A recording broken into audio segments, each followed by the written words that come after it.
Hello guys, may bago na naman tayo ditong share na video. Ito pala guys yung client nap ko, naubos na kasi at may magpapakunik pa sa atin na dalawa o isang bahay.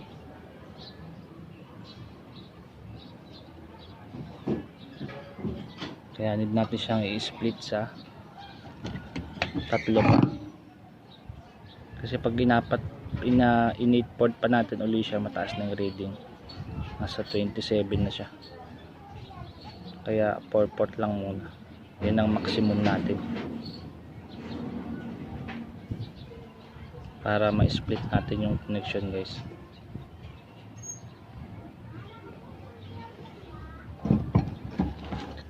Ngayon testingin natin yung kada port nito at saka kada port nito kung ilan yung reading. Dapat hindi na makukuha natin sa client natin. Ito yung papunta sa isa pa nating client guys, client nap natin, kasi ito client nap na to galing sa main nap guys. Testingin na natin yung reading.